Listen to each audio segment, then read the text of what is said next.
Ah, Kim is here. Amazing. Rob, Buddy. my man, what are you doing, bro?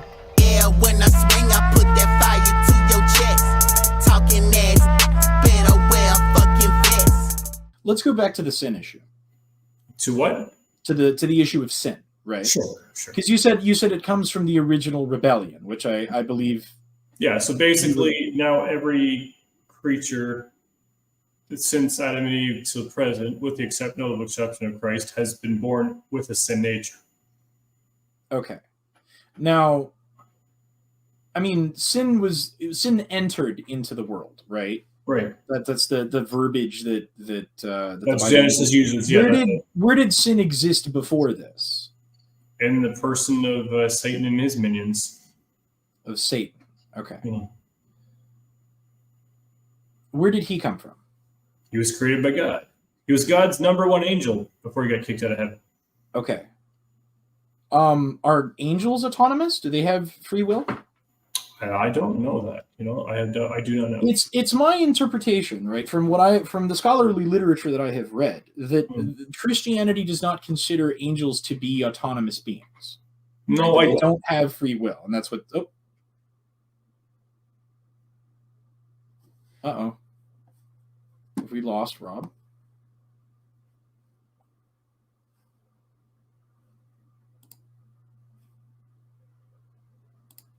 What the hell? What the hell just happened? Sorry about that. Oh, he's back. There you are. I closed one too many tabs. Whoops. Sorry. What was the last thing you heard? Something. I was explaining that I don't think that Christianity considers angels to be. You're right. Yeah, I think you're right. I think angels are considered have no choice. They're like celestial automaton, right? Exactly. What the Bible considers angels are basically messengers of God. Sure. They do God's bidding, but yeah, as to whether or not they have free choice, I doubt it. I mean, celestial creations, things of the kingdom of heaven, right? Not of this earth. So, I mean, Satan before the fall was one of these things, right? But obviously, Satan made a choice. So it's. Well, did he? He doesn't have to. He doesn't have to have made a choice. That would just mean that God created him knowing that he would rebel. That's true. And that adds more questions to the pile of like, what is it that God is trying to achieve here? Because it seems like the system is set up in such a way that sin is like a necessary component. I would say the rebellion has to be a choice, and that's where I would say for both the angels and the humans, it looks like God's given both creatures a choice. Now, I don't think that the angels who made their decisions can choose to alter them going forward after this point. Okay, why free will? Out of all of the solutions to the worship problem, right, as I like to call it, the problem of like the willful relationship that God wants us to have with him, why is free will the solution that he chose? Because it seems to me that it's the worst solution. Free will is not the solution. Free will is the vehicle by which relationship happens. Is it the only vehicle? I don't know of any other. Just because you don't know of any other, does that mean that God wouldn't know of another?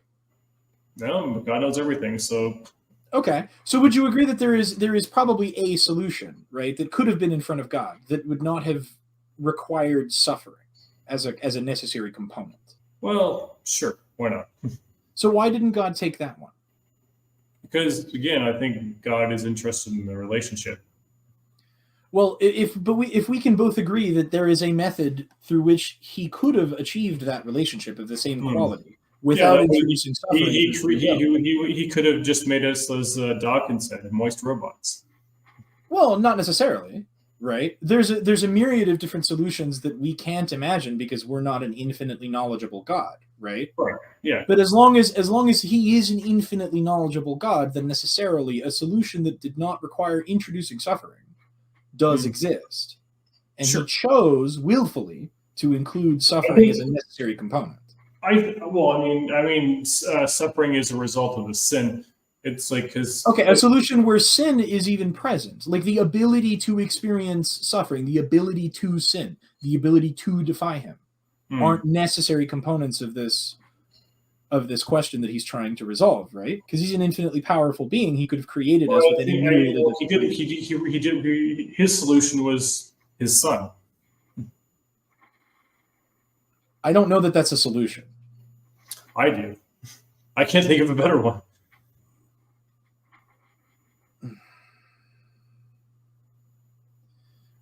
Again, this is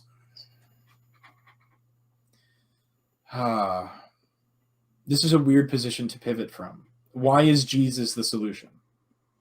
Why is it subjecting additional humans to additional cruelty on a much larger scale? I would say if we take the biblical interpretation literally, I mean, Jesus' suffering is Jesus. kind of, Well, here's the thing: the Bible contends that because sin entered through a man, that sin has to be satisfied also in a man. But the second man has to be perfect and perfectly and morally perfect, because the only sacrifice that God can accept is moral perfection. So then, what is Jesus? He was the morally perfect God-man, both natures at once. But Jesus is the one being sacrificed, or not his moral perfection. No, he's being sacrificed because you and I and the rest of humanity screwed up. Okay. And so how does Jesus solve the problem then? By absorbing all of our sin, if we choose to put our trust in him, on him. Why not just get rid of the whole thing? You're already there. I already answered. I just answered the question like. But then Jesus isn't getting rid of anything until we give it to him, right? Yeah. Why not? Again, it's a relationship. Why? Choice. He wants a choice. He wants us to do it freely, willingly. He doesn't want to, ironically, coerce us. So then, why the threat of hell? Hell isn't a threat. Hell's a choice. It's saying God's giving you the choice. Can I choose to not go to hell without having to go to heaven? No, it's more about what do you want? Do you want God or do you want your own stick? I want to exist outside of his system before I can make a choice. You can't. You're doing that right now, are you not? No, I exist in his system. You exist in a world. From your point of view, I certainly do, right? I am under God's jurisdiction. I wish to not be under God's jurisdiction. You're under God's jurisdiction, but you don't have to abide by his laws. I don't care about his laws. I don't want to be under his jurisdiction. Okay. Well, that's too bad. I mean, I don't mean that facetiously. No, I know you don't. I know you don't. But do you understand the problem there? That isn't a choice. That isn't an option that's okay. Well, you don't want to live under this system. Cool, go fend for yourself somewhere else. Right? Is very different from, well, if you don't choose my way, you go to hell. Right. That's a very different proposition. But hell, the face of it is simply Here's the thing. Here's where I want to say about hell. Hell is not. No one. God doesn't. Well, okay, in the sense God sends people to hell, but people choose hell. What hell is essentially is the absence of God's power and presence. Now, if you don't want God in this life, how can let me finish the sentence. Okay. Okay. If you don't want God in this life, don't you think it would be cruel for God to force you into his presence in the next one? Yeah, sure. But is hell not within God's domain? Actually, hell was initially created for Satan and his angels, and God made an allowance for humans because humans also have the same. But so does hell exist outside of God's influence then? Pardon? Does God have no power in hell? Is that what you're saying? God isn't. God has no presence in hell, but God has power over hell. That's a bit dicey of a theological. Okay, well, because the problem is that your God is omnipresent as well as being omniscient. Oh, I see what you're saying. Yeah, so God has all knowledge of what goes on in hell, but God's presence isn't in hell. But he has dominion over hell, right? He has the power to affect change within hell. For example.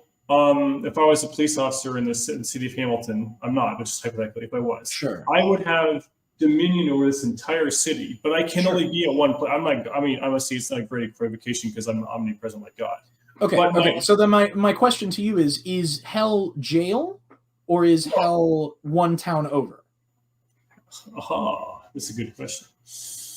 Let me That think is about the fundamental question here. If hell is not a punishment, Oh, hell then is a I have- punishment. It I goes know- on forever. and that's the problem. So If the- it's a punishment, the then, Christian then the position offer is is this. coercive. Yeah, the Christian position is this: either you're under the grace of God, and you've been imputed with Christ's righteousness, or you're under the law, and you're dead in your sin. Okay. Because you can't keep the law. That's why Christ came, because we're moral law breakers. So Christ had to come to be that righteousness imputed to us. Well, so I we didn't can agree take our to the sin law. and give us his righteousness. I don't care about the law. I didn't agree to it. Okay. I'm not right. But at some point we have to come to the conclusions that not everything we agree upon ultimately always matters either. I mean, it does and it doesn't. What do you mean? Well, I think that consent matters. I can, I like, think- for I think example, that I can God say, should well, rule over those who what if consent to be what if ruled. I don't agree with the fact that I don't like the way that my prime minister runs things sometimes, and oftentimes I don't. I don't either. Okay, but I'm just saying my disagreement has Sure. no bearing on the reality of the situation. I mean, you could leave. Ostensibly, right? I mean, Okay, but financial conditions aside, But you, right? Like you if you don't understand want what to I'm be saying. under, no. Hold on. You don't understand what I'm This is saying great. analogously, though. No. I do. Yeah. I also want to point out that this is a great analogy for my position as well. Is that the difference here is that if you don't like the way that your prime minister is running things in your country, ostensibly financial conditions aside, you can leave and choose a different system. That's right? true. Where the laws of Canada It would be very don't difficult apply for to me to do that, but I could. Yeah, you're right. Sure. But I mean, that I could, option yeah. is present, and I Canada could live in the state if I really wanted to. Sure. I could make it. You could move to Mexico or Aruba or fucking Yeah. Kiribati if you want to. Who cares, right? But the thing is that Canada doesn't prosecute you for choosing to live elsewhere. No, but Canada is actually God making it really does. difficult to be a Christian nowadays. Well, but that's not what I'm getting at, right? Like I God know. does punish you for deciding that His way is not your way, right? Hmm. It's not that Satan offers an alternative. It's that Satan wanted something different, and he was punished for wanting something different. Satan wanted worship. That's ultimately Satan wanted.